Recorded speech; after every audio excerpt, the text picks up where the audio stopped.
Ravide Wellness Center, one-stop permanent solution for chronic diseases with integrated treatment. ఏ ఒక్క minimum ఇది కూడా maintain చేయట్లేదండి. అతనికి పోలీసులు అంటే భయం లేదు, కోర్టు ఆర్డర్స్ కానీ ఎందుకంటే అతను లాబీయిస్ట్ లాగా లాబీ చేసుకుంటుంటే ఎవరో ఒక చోట కాంప్రమైజ్ అయిపోతున్నారు. మనకు అన్యాయం జరుగుతుంది, అంతకనే ఏం లేదు. అంటే ఇక్కడ మీ బ్రదర్ కాంప్రమైజ్ అయ్యి తను ఏమన్నా అమౌంట్ తీసుకున్నారా? అది ఇప్పుడు దాకా క్లారిటీ లేదండి. వాళ్ళు ఏ మూవీ ఇప్పుడు దాకా ఇంత కేసు ఒక 1.5 year నుంచి నడుస్తున్నా జనరల్ కాంప్రమైజ్ ఒక ఎంఓవీ ఉంటుంది, ఆ ఎంఓవీ పబ్లిష్ చేయాలి. మా వాడు ఏమీ తీసుకోలేదు అంటాడు. అతనేమో ఉన్నది అని అతను కమిట్ అవ్వట్లేదు, ఎక్కడ కోర్టులో సబ్మిట్ చేయట్లే. అతను అసలు నా కేసే నిలబడదని ఒక కొత్త రూల్ ప్రకారం వేసాడండి. ఓకే, అతను వేసిన పిటిషన్ కోర్టు కొట్టేయడం కూడా జరిగింది. కేసు చెల్లదు అని మీరు ఈ స్టేజ్లో చెప్పడానికి లేదు. It is a long debatable issue. అతను టైం ల్యాప్స్ అయిపోయిన టైం తర్వాత వీళ్ళు కేసు వేస్తే చెల్లదు అనే ఒక క్రైటీరియా తీసుకున్నాడు. ఓకే, కానీ మన న్యాయశాస్త్రం ప్రకారం ఒక రూల్ ఉందండి. ఎనీ సివిల్ డిస్ప్యూట్కి 3 years లోపలే అపీల్కి వెళ్ళాలని. కానీ వెన్ సివిల్ డిస్ప్యూట్లో ఎప్పుడైతే క్రిమినల్ ఇంటిమిడేషన్ ఉంటుందో, క్రిమినల్ ఆస్పెక్ట్స్ ఉంటాయో దానికి టైం లిమిట్ లేదు. ఓకే, మనం ఆ క్లాస్ తీసుకుని మనమే ఫైల్ చేయడం జరిగింది. నిన్నటి ఒక లాస్ట్ వీక్ కూడా హైకోర్టుకి వెళ్ళి మళ్ళీ పిటిషన్ వేసుకున్నాం. హైకోర్టు నుంచి మళ్ళీ స్టే ఆర్డర్ వచ్చింది. అతను పని చేయనివ్వకుండా జిహెచ్ఎంసీఓలో ఆపాలని మళ్ళీ ఆర్డర్ వచ్చింది. ఓకే, ఇక్కడ నాకు అర్థం కాని విషయం ఏంటంటే ఇంజెక్షన్ ఆర్డర్ ఆల్రెడీ అమల్లో ఉంది. అతను ఎలాంటి బిల్డింగ్స్ కట్టకూడదు, బట్ కన్స్ట్రక్షన్ చేస్తున్నారు. మీరు వెళ్ళి యాజ్ ఎ లా ప్రకారం ఫైట్ చేస్తున్నారు. ఈ గ్యాప్లో ఒక అడిషనల్ ఎస్పీ మిమ్మల్ని వాళ్ళ ఆఫీస్కి పిలిచి మీకు వార్నింగ్ ఇవ్వడం ఏంది? ఇది ఏంటంటే మనం ఎవరినొకరు తీసుకెళ్ళి ఆపుతూ ఉంటాం. అవును, అదేమో లా అండ్ ఆర్డర్ సిచ్యువేషన్ అంటారు. నేను 2 సార్లు అడిగాను సిఐ గారిని కానీ ఎస్ఐ కానీ, సార్ మేము వెళ్ళి ఆపితే లా అండ్ ఆర్డర్ అంటారు, మిమ్మల్ని ఆపమంటే మీకు ఆర్డర్స్ లేవంటారు. ఒక సింపుల్ క్వశ్చన్ అండి. ఒక కోర్టు ఆర్డర్ ఇచ్చింది. కోర్టు ఆర్డర్ని ఎవరు ఫాలో అవ్వకపోయినా it is not a civil matter, it is a criminal matter. ఈ పాయింట్లో మాట్లాడితే ఇది ఓవరాల్ సివిల్ సూట్ సివిల్ అంటారు. ఫోర్జ్డ్ డాక్యుమెంట్ మీదే కదా అంత ఆర్డర్ వచ్చింది. దట్ ఆర్డర్ ఫోర్జరీ అయిపోయింది అని ఆల్రెడీ ఒక పోలీస్ రిపోర్ట్ ఉంది కదా. అవును, దాని ప్రకారం యాక్ట్ చేయమంటే ఇది సివిల్ మ్యాటర్, మాకు డ్యూరిస్ట్రిక్షన్ లేదంటాడు, మీరు వెళ్ళకూడదు అంటాడు. అలాగా ఇప్పుడు వాళ్ళు ఆపట్లేదండి. కోర్టు ఆర్డర్ ఇచ్చినప్పుడు ఫస్ట్ ఫ్లోర్ కన్స్ట్రక్షన్ జరుగుతుంది, ఇప్పుడు ఫినిషింగ్ స్టేజ్లో ఉంది. అతను ఎక్కడ ఆగలేదు, ఇవాళకి ఆగట్లేదు. 1 నేను మళ్ళీ వెళ్ళి పని ఆపిచ్చానండి. పని ఆపించి నేను పోలీసులకు చెప్పాను, నేను వెళ్ళి ఆపిస్తాను, ఎందుకంటే మీరు ఆపించట్లే. అతను ఆపమని చెప్పి సిఐ గారు చాలాసార్లు చెప్పాడు, కానీ అతను ఆపట్లే. ఏం వార్నింగ్ ఇచ్చారు మీకు? ఆయన నాకు రైట్ లేదని, నేను ఆ సైట్లోకి వెళ్ళకూడదని, నేను వెళితే నన్ను అరెస్ట్ చేస్తానని, నాన్ బెయిలబుల్ అఫెన్సెస్తో నన్ను లోపల తోస్తానని బెదిరించడం జరిగింది. ఆ నైట్ 10:15కి ఎఫ్ఐఆర్ ఫైల్ చేశారు. ఏ ఇన్వెస్టిగేషన్ ఆఫీసర్ అండి 7 o'clock పిలిచేసి నాకు వార్నింగ్ ఇచ్చి, నా పేరు మీద, మా సిస్టర్ పేరు మీద మా 2 అడ్వకేట్స్ వచ్చారు, ఇలా బెదిరిస్తున్నారని నేను చెప్తే నా 2 అడ్వకేట్స్ కుమార్ గారు, బాలాజీ గారిని కేఎల్బి లా ఫర్మ్ నుంచి వాళ్ళిద్దరు వస్తే నా పేరు మీద, మా సిస్టర్ పేరు మీద, మా అడ్వకేట్స్ 2 పేరు మీద కేసు బుక్ చేశారు. ఏమని? వాళ్ళ వాచ్మెన్ కొట్టామని, 6 కంప్యూటర్లు దొంగతనం జరిగిందని, కెమెరాలు పగలు కొట్టామని. అంటే ఒక అండర్ కన్స్ట్రక్షన్ సైట్లో 6 కంప్యూటర్లు ఎందుకుంటాయండి? సిమ్ బేసిక్ నాలెడ్జ్ అండి. అంటే అతను ఏది చెప్తే అది వేసేయడమే. అందుముందు ఒక ఎఫ్ఐఆర్ కట్టారు, అందులో ఏం చెప్పారు? వాళ్ళ వాచ్మెన్ నేను కిడ్నాప్ చేశాను అంటాడు, కానీ మళ్ళీ వాచ్మెన్ ఎక్కడి నుంచి వచ్చాడు? కిడ్నాప్ అయిన వాచ్మెన్ ఎలా వచ్చాడు? అదే నేను బోర్డు పెట్టానండి, ఈ ప్రాపర్టీ మీద కేసు నడుస్తుంది, ఎవరు ఏమారిపోకూడదని బోర్డు పెట్టి OS number court case number వేసి బోర్డు పెడితే ఆ బోర్డు దొంగలింది. ఎవరు దొంగతనం చేస్తాడు? అతనే తీసేస్తాడుగా. నేను కేసు పెట్టా, దానికి నాకు చిన్న ఏమంటారు ఒక నంబర్ ఇచ్చారు కేసు, తర్వాత అది సివిల్ మ్యాటర్ అంటారు. పేపర్ యాడ్ ఇచ్చారు మీరు ఎప్పుడన్నా? ఆల్రెడీ పేపర్ యాడ్ ఉంది, రిజిస్టర్ ఆఫీస్కి నోటీస్ ఇచ్చాం. ఇంకా రీసెంట్గా ఇంకా ఏ దారి అయ్యాక మనం ప్రెస్ మీట్ పెట్టాం. ఇప్పుడు మీరు ప్రెస్ మీట్ పెట్టిన తర్వాత డిపార్ట్మెంట్ నుంచి మిమ్మల్ని ఎవరైనా కన్సల్ట్ చేశారా? నాకు ఒక ఏసీపీ గారు ఒక ఆయన ఫోన్ చేశారు స్పెషల్ బ్రాంచ్ నుంచి, నాకు పేరు కూడా పెద్ద గుర్తులేదు. ఆయన నెక్స్ట్ డే అనే చేశారు, వాళ్ళు ఇచ్చాం, నెక్స్ట్ డే మార్నింగ్ చేశారు. ఏం జరిగిందని గారు చెప్పాను అని డీటెయిల్స్ ఇచ్చాను. ఓకే, నేను ఈ వీక్లో మన 29th కూడా ప్రజావాణిలో పెట్టాము, డిఐజీకి లెటర్ పంపాము, అన్ని నంబర్స్ అవుతున్నాయి. రియాక్షన్ ఎప్పటికి వస్తుందో తెలియదు. కానీ నా బేసిక్ డౌట్ ఏంటంటే, అదే ఇప్పుడు నేనున్నాను ఒక కామన్ మ్యాన్ని, మా కెమెరామ్యాన్ ఉన్నాడు ఒక కామన్ మ్యాన్. మాలాంటి వాళ్ళు ఇలాంటి ఇష్యూ మీద సొసైటీతో, లాతో, సిస్టంతో ఫైట్ చేస్తున్నాము 30 ఏళ్ళుగా అంటే ఒక అర్థం పర్థం ఉంది. సో మాకు తెలియదు, మాకు బ్యాక్గ్రౌండ్ లేదు. ఎస్వి రంగారావు గారి మనవడు ఆయన్ని పిలిచి ధమ్కీలు ఇవ్వడం ఏంది? నేను అదే చెప్తానండి. నేను ఇప్పుడు ప్రెస్ మీట్ పెట్టడానికి గురించి అప్పుడు దాకా ఎక్కడైనా వెళ్ళామనుకోండి, ఆయన దమ్కి ఇవ్వడంలో కూడా అంటే మెచ్యూర్డ్ ఆఫీసర్ అంటారు సరే, రేపు మాపు రిటైర్ అవుతాడేమో అనుకుంటున్నా. చాలా సింపుల్ అండి. ఆయన ఏమండి హ్యుమానిటేరియన్ గ్రౌండ్స్లో మీ పక్క మాట్లాడగలం, లా మీ పక్క లేదంటాడు. లా మా పక్క లేకపోవడం ఏంటండి? వాళ్ళు ఒక సిసిఎస్ పోలీసు వాళ్ళు ఆల్రెడీ ఒక ఛార్జ్షీట్ ఫైల్ అయింది, అది కాంప్రమైజ్డ్. అది ఎలా క్యాన్సిల్ అయింది, స్క్వాష్ అయింది? Out of compromise, out of court compromise అనే ఒక పదం ఉంది. అవి ఏమి చూపించినా ఆయన మాట్లాడట్లే. లా ప్రకారం మీకు రైట్ లేదంటాడు. అప్పుడు లా ప్రకారం ఆయనకి రైట్ లేదు. ఆయన పని చేయకపోతే నేను వెళ్ళను కదండి. కోర్టు డిసైడ్ చేస్తుంది కదా రేపో మాపు. అవును, నాకు clear pictures, photographs, time stamped photographs ఉన్నాయండి. అసలు చాలా సింపుల్ లాజిక్. ఆయన నన్ను పిలిచి మాట్లాడేప్పటికి ఆయనకి నా తరపు లాయర్లు ఎటు వచ్చారో కూడా తెలియదు. ఇద్దరు వస్తే ఇద్దరిలో మా తరపు ఒకడు అతని తరపు ఒకడు అనుకుంటున్నాడు ఆఫీసర్. ఆయనకి బ్లంట్గా విషయం తెలియదు. మరి అవుట్ ఆఫ్ ఆయనకి ఆయన మాయ మాటలు చెప్పాడో, లేకపోతే ఆయన సుపీరియర్స్కి చెప్పడం వలన ఈయన వచ్చాడు, లేకపోతే ఇంకా అదర్ ఏదో జరిగినాయో తెలియదు. ఆయనకి అసలు మనకి మాట్లాడే ఛాన్స్ ఇవ్వకపోతే మనం ఏం చెప్తాం? మీ బ్రదర్ అటు వస్తున్నాడమ్మా, నువ్వు వెళ్ళడానికి వీలేదు. మా బ్రదరే అసలు ఆల్రెడీ అలా అనుకుంటే మేమందరం కలిసి కదా ఫస్ట్ ఫోర్జరీ కేసు వేసింది. అవును, ఒకరైతే సరిపోదు కదా, ఆయన కాంప్రమైజ్ అయితే అవ్వదు కదా. సరిపోదు. అవును, ఆ కాంప్రమైజ్ అయిన దాని గురించి ఆయన అసలు వినట్లేదు కదా. ఆయన ఏమన్నాడు, హ్యుమానిటేరియన్ గ్రౌండ్స్ లేకపోతే మీ వంక నేను సింపథైజ్ చేయగలను కానీ నువ్వు సైట్లోకి వెళ్తే కుదరదు. ఆయన పట్టుపట్టి నైట్ 10-15 ఎందుకండి ఎఫ్ఐఆర్ కట్టించాలి? ఇన్వెస్టిగేషన్ చేసుకోవాలి కదా. నాకు డౌట్. సో ఇప్పుడు ఆయన చెప్పే లెక్క ప్రకారం, లా అండ్ ఆర్డర్ ప్రకారం మీరు అక్కడికి వెళ్తే గొడవలు అవుతున్నాయి కాబట్టి మీరు వెళ్ళకూడదు, ఆపారు. సో అది ఆయన డ్యూటీ, దాన్ని నేను అగ్రీ చేస్తాను. బట్ కోర్టు ఆర్డరు ఉన్నప్పుడు కన్స్ట్రక్షన్ జరగకూడదు కదా. ఫస్ట్ ఫ్లోర్ నుంచి 5th ఫ్లోర్కి పోతుంది కదా.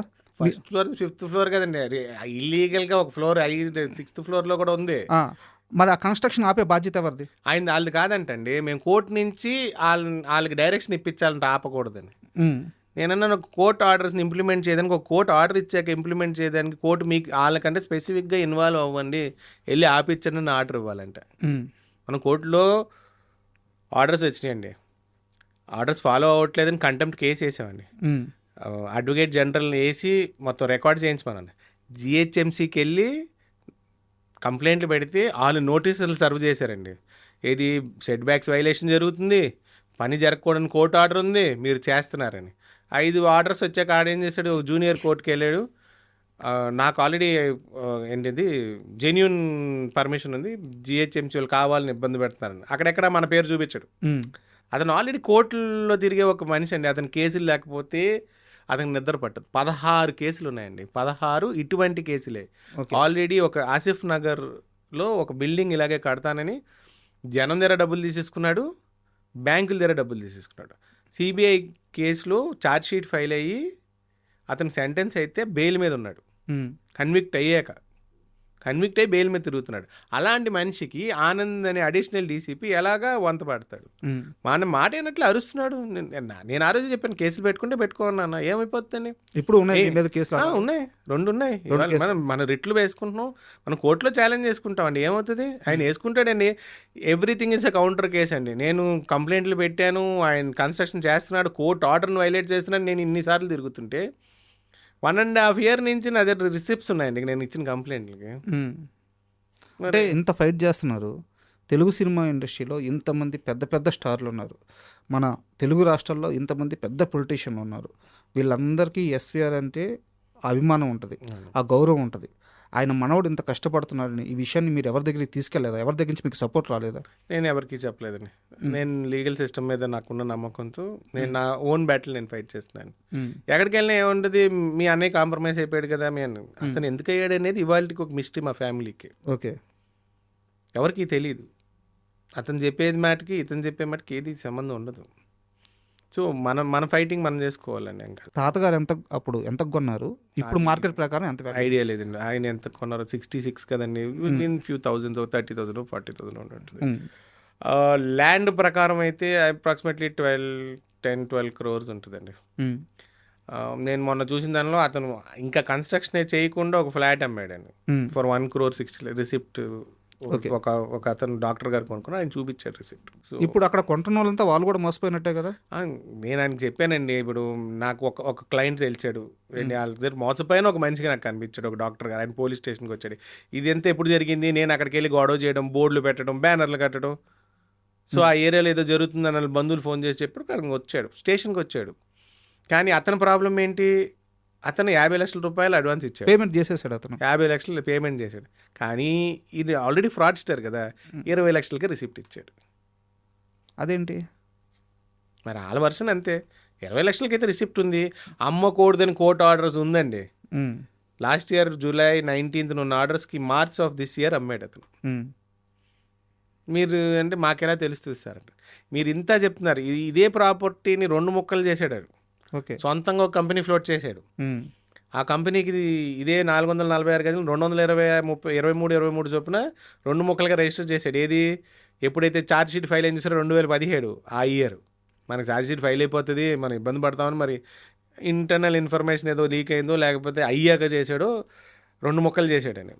2 ముక్కలు చేసి దీన్ని తీసుకెళ్ళి ఒక బ్యాంకులో ఒక డాక్యుమెంట్ తనగా పెట్టాడు. ఓకే, 5 కోట్లకి తనగా పెట్టాడు, తన అవసరాలు ఇన్వెస్ట్మెంట్. అదే మళ్ళీ ఏం చేశాడు, మళ్ళీ మొన్న 2022-23లో అతనే క్యాన్సిలేషను, అతనే డాక్యుమెంట్. ఇది రిటర్న్కి ఆ కంపెనీని ఫ్లోట్ చేసిన కంపెనీని మూసేసి డాక్యుమెంట్ క్యాన్సిల్ చేసేసి ఫ్రెష్గా పర్మిషన్ అప్లై చేశాడు. ఓ ఎట్టబోధిస్తున్నారండి, నాకు తలబోతుంది. మీరు నన్ను అడుగుతారండి, రిజిస్టర్ ఆఫీస్లో ఎలా రిజిస్టర్ చేశారంటే, ఒక పీపీ గారు ఆ కేసులు ఏ స్టేజ్లో లేదు, ఎవరు ఏం పట్టించుకోవట్లేదు, సో మీరు రిజిస్టర్ చేయొచ్చు అంటే జిహెచ్ఎంసీకి 10% మార్టిగేజ్ రిజిస్ట్రేషన్ అయిపోయింది. అదే వెబ్సైట్లోకి మీరు వెళ్ళి ప్రొహిబిటెడ్ ప్రాపర్టీ లిస్ట్లో చూసుకున్నాం, ఇందులో ఒక మొక్క ఉంటుంది, ఖచ్చితంగా ఉంటుంది కదా, అది ఉంది నా దగ్గర ఆ రికార్డు కూడా ఉంది. మరి ఆ లెక్క ప్రకారం అసలు ప్రొహిబిటెడ్ ప్రాక్టీస్ ఇప్పుడు రెవెన్యూ ఇన్వాల్వ్ అంటే ఎంఆర్ఓ దగ్గరికి వెళ్తే మాకు సంబంధం లేదండి. కోర్టు నుంచి ఎక్కడికి వెళ్ళి మీరు కోర్టు నుంచి డైరెక్షన్ వచ్చి 10 రోజులు అయిందండి హైకోర్టు నుంచి. నేను అన్ని ఆఫీసులు తిరుగుతున్నాను, ఎవరు ఆఫీసర్లు కూడా దొరకట్లేదు. సో బాగా ఇబ్బంది పడుతున్నారు ఈ విషయం. తప్పదండి, ఇప్పుడు నాలో ఒక ఇది ఉందండి, నేను ఏదైనా మొదలెట్టాను అనుకోండి, అది హిట్ అయినా ఫ్లాప్ అయినా మనకి ఉండదండి. మనం ఒక పని పట్టుకుంటే అది పూర్తి చేయాలి అంతే. అంటే నేను కాస్త ఈ ప్రాపర్టీ విషయం నుంచి పక్కకు వస్తున్నాను. మీరు ఇంత పెద్దగా ఉన్నారు, మరి ఏం చిన్న అని పిలుస్తారండి మిమ్మల్ని? నేను ఇంట్లో 2వ కొడుకుని కదండి. మా వాడిని పెద్ద అంటారు, బాబాజీ అంటారు, నాకు చిన్న అంటారు, చిన్నబాబు. మీ కటౌట్కే పిలుపుకి అసలు సంబంధం లేకుండా చిన్నప్పుడు మరి తెలియలేదండి. అది ఇంట్లో ముద్దు పేరేలే, అలా వాడకం పేరు కూడా అయిపోయింది. చాలా మందికి మా తాతయ్య గారు పేరు పెట్టారు కాబట్టి అవుట్ ఆఫ్ రెస్పెక్ట్ నన్ను చిన్నానే ఎక్కువ మంది పిలుస్తారు. నేను ఓపెన్గా ఒక క్వశ్చన్ అడుగుతాను, నో ప్రాబ్లం. మీరు బాధపడ్డా పర్లేదు, కానీ నేను అడుగుతాను. నేను ముందే చెప్పాను, నో ప్రాబ్లం. 2014-15 ఆ టైంలో నేను ఎఫ్బీలో మిమ్మల్ని ఫాలో అయ్యేవాడిని, ఫేస్బుక్లో. ఆ టైంలో కనిపించిన ఎస్వి రంగారావుకి ఇప్పుడు నా ఎదురుగా కూర్చొని కనిపిస్తున్న ఎస్వి రంగారావుకి చాలా తేడా కనిపిస్తుంది. ఒక కమిట్మెంట్ కనిపిస్తుంది, ఒక క్లారిటీ వచ్చింది. మాట్లాడే విధానంలో కానీ, లైఫ్ని లీడ్ చేసే విధానంలో కానీ, ఎదుటి మనిషిని చూసే విధానంలో కానీ చాలా మెచ్యూర్గా కనిపిస్తున్నారు. ఓకే, బట్ ఆ టైంలో మీ పోస్టులు చూసినా అండ్ మీ లైఫ్ స్టైల్ చూసినా నాకు ఎక్కడా కూడా ఒక ఎస్విఆర్ మనవడికి ఉండాల్సినంత కమిట్మెంట్ కానీ, అప్రోచ్ కానీ తగ్గినట్టు అనిపించింది. లైఫ్లో చాలా లేటుగా మీకు క్లారిటీ వచ్చిందా? అలా చెప్తే దానికి 2-3 రకాలు ఉన్నాయండి. అంటే నా అబ్జర్వేషన్ కరెక్ట్ అయినా ఒప్పుకుంటారు? నేను ఒప్పుకుంటున్నాను అండి. నేను అప్పుడులో చాలా మిస్టేక్స్ చేశానండి. మీకు చాలా సింపుల్ లాజిక్, అది చెప్తే ఏంటి ఎలా చెప్పుకుంటున్నాడు అనుకున్నట్టు. నాకు 7 ఏళ్ళ వయసు ఉన్నప్పుడు మా పేరెంట్స్ చనిపోయారు, మదర్ ఫాదర్. అక్కడి నుంచి నాన్నమ్మ మావయ్యలు పెంచారు. స్టెప్ బై స్టెప్ ఎక్కడ మాకు ఇంకోటి ఉంటుంది, ఏదన్నా మా అన్నయ్య మాట వినాలి, మా అన్నయ్య చిన్నోడుగా నువ్వు రిలాక్స్డ్గా ఉండు.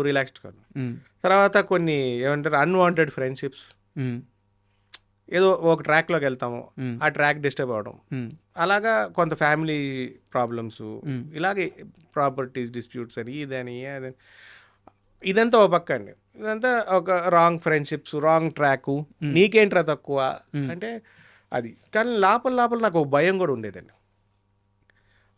మన తాతయ్య గారు అంత పెద్ద ఆర్టిస్ట్, మనం ఎలా నిలబడాలి ఏంటి, మనకు ఒక ఏమంటారు ఒక ట్రాక్ సెట్ చేసుకునేప్పటికీ ఇంటి దగ్గర ఏదో ఒక ఇష్యూ రావడం, అక్కడికి వెళ్ళిపోయాక ఇంట్రెస్ట్ కొంత పోవడం, మళ్ళీ ఇంట్రెస్ట్ తీసుకుని మళ్ళీ ఒక 6 నెలలు మళ్ళీ ట్రాక్లోకి వెళ్ళి మళ్ళీ అన్నది. అలాగే చాలామంది మా ఇంట్లోనే ఉండి ఇవాళ పెద్ద పెద్ద టెక్నీషియన్స్ కెమెరామెన్లు చాలామంది ఉన్నారు. ఇంకా వాళ్ళందరిని అంకుల్ అంకుల్ అని పిలుస్తుంది. కొంత డెస్పరేషన్ వచ్చిందండి. వీళ్ళందరినీ తిరుగుతున్నాం, ఎంతమంది ఉన్నారు, ఎంతమంది చదువుకున్న స్కూల్లో క్లాస్మేట్స్, ఫ్రెండ్స్, సీనియర్స్ అందరూ సినిమా వాళ్ళే. ఎవడో ఒకటి మనకి ఛాన్స్ ఇవ్వడా ఇదా అని ఒక యాంగిల్లో ఉండేది. కానీ తిరుగుతుంటే కొన్ని ఈవెంట్స్ జరుగుతాయి సార్, దాంట్లో వచ్చిన ఒక వెక్సేషను, అలాగే రకరకాల మైండ్ సెట్లు మారిపోవడం. ఇప్పుడు ఒక పేర్లు వద్దులేని కొంత డైరెక్టర్స్ దగ్గరికి వెళ్తే నువ్వు నిజంగానే ఆయన మనవడువా అని ఒకరు. ఈ తరం డైరెక్టర్లు నేను చెప్పేది, పాత తరం కాదు. ప్రూఫ్స్ కావాలా వాళ్ళకి? ఏం చెప్పనండి, ప్రూఫ్స్ కావాలంట. మొన్న ఎవడో వచ్చాడు, మీ పేరు చెప్పాడు, మీ తాత పేరు చెప్పాడు. సరే అండి, ఆయనతో సినిమా చేసుకోమన్నా. ఇంకో ప్రముఖ డైరెక్టర్ దగ్గర వెళ్తే మీ తాతగారులాగా గెటప్స్ వేసుకురండి అప్పుడు చూద్దాం అన్నారు. ఇలా కొంత మనకి మైండ్ సెట్ మారుతుంటుంది. సో అలా కొంతమంది డైరెక్టర్స్ని, ఫ్రెండ్స్ని నమ్మి కొన్ని ప్రాజెక్ట్స్ చేశా. ఆ ప్రాజెక్ట్స్ మనకు చెప్పిన కథకి వచ్చిన అవుట్పుట్కి కూడా అలా దెబ్బలు తగిలి ఒక లాంగ్ బ్రేక్ తీసుకున్నా. ఇప్పుడు ఆల్మోస్ట్ 10 years అయిపోయింది నేను మేకప్ వేసి సెకండ్ సినిమా చేసి. కానీ ఈ తర్వాత మా మావయ్య ఎమ్మెల్యే అవ్వడం, అక్కడ జనాలను కలవడం, డైలీ ఒక మనిషిని, ఒక 100 మనిషిని కలుస్తుండేవాడిని. సో చాలా డిఫరెంట్ కైండ్ ఆఫ్ కల్చరు, చాలా డిఫరెంట్ పాయింట్స్లో మనకి ఎక్స్పోజర్ దొరికింది. అది అంతకుముందు లేదు. ఇవాళకి మా ఎమ్మెల్యేనే, కానీ ఆ 4 years నేను అక్కడ ఉన్నాను చూసారా. ఆ తర్వాత ఆ మావయ్య చనిపోవడం, ఆ తర్వాత మనం మొత్తం మళ్ళీ డిస్టర్బ్ అంటే ఎప్పటికప్పుడు మన జీవితం తలకిందలైపోతుంది. మళ్ళీ తలకిందలైపోయింది. సరే ఇప్పుడు మళ్ళీ ఆయన ఇంకో మావయ్య గెలిచారు. ఓకే, ఆల్ ట్రాక్లో ఉన్నా. కానీ నేను ఇప్పుడు ఈ ప్రాపర్టీ ఇష్యూ వచ్చింది. 2 years నుంచి నేను ఈ గొడవలోనే ఉన్నా. అంతే కదా ఇప్పుడు మీరు చెప్పారు. కానీ ఇవన్నీ కూడా ఇంటర్ కొలైడ్ అవుతూ వస్తుంది. ఎక్కడ ఒక ట్రాక్లో నేను కాన్సన్ట్రేట్ చేయలేదానికి నాకు కుదరట్లే. లైఫ్ అంతా అలాగే ఉంటుంది. ఇప్పుడు అడిషనల్గా మళ్ళీ నాకు పర్సనల్ ఫ్యామిలీ ఉంది, నాకు 3 కూతుర్లు. సో నాకు ఇంట్లో పెద్ద ఫుల్ సపోర్ట్ అండి. మా వైఫ్, నా 3 పిల్లలు కానీ, మా సిస్టర్ కానీ, మా బావగారు కానీ, వీళ్ళందరూ కూడా ఫుల్ వీళ్ళందరూ కోరిక ఎప్పటికప్పుడు మళ్ళీ నేను సినిమాలు చేస్తాను, ఎప్పటికెప్పుడు నేను రిటర్న్ రావాలి, సినిమాలు చేయాలి. కానీ ఇంత కన్ఫ్యూషన్లో నేను ఎక్కడా చేయకూడదు అనేది. మీరు ఇలాగే అప్పుడు ఇమ్మెచ్యూర్గా ఉన్నా అంటే అప్పుడు ఇంకా తెలియలే. అదే చెప్తున్నాను, మీరు అడిగే 2014 ఎలక్షన్ అయ్యాక అక్కడికి వెళ్ళడం ఇట్ హెల్ప్ మీ అలాట్. అంటే అప్పటి వరకు ఇంపల్సివ్గా ఉండేవాడిని, చాలా మామూలు కోపం కాదు, చిన్న విషయానికి కూడా టక్మని కోపం వచ్చేస్తుంది, అరిచేస్తాను, తిట్టేస్తాను, రచ్చ చేసేస్తా. ఓవర్ ది ఏరియా అక్కడ కూడా దెబ్బలు తగిలి ఒక గెలుపుని చూసాం కదా, అలా కాదండి. నేను 2-3 గెలుపులను చూసాను, అలాగే 2-3 ఓటములు చూసాను. కానీ ఎప్పటికప్పుడు పడి లేచి ఇంతకుముందు లైట్ తీసుకునేవాడిని. కానీ ఈ స్టేజ్లో పడితే ఇంకా రికవరీ ఉండదండి. So I become more matured. కోపాన్ని తగ్గించుకున్నాను with help of the family. Basically నాకు మా ఆవిడ కానీ, మా సిస్టర్, మా బావ, వీళ్ళందరూ కూడా సరే పిల్లలు ఎలా గివ్స్ యూ జాయ్, రెస్పాన్సిబిలిటీ పెరిగింది. So and I become more matured. అంతమంది జనం మధ్యన ఇవాళకి కూడా నేనైతే హైదరాబాద్ వెళ్ళిపోయి మళ్ళీ సినిమా చేసుకుంటున్నాను అనుకుంటున్నారు అక్కడ ఉన్న జనం, కానీ నేను ఇక్కడ ఈ గొడవలో ఉన్నాను, అంతే తేడా.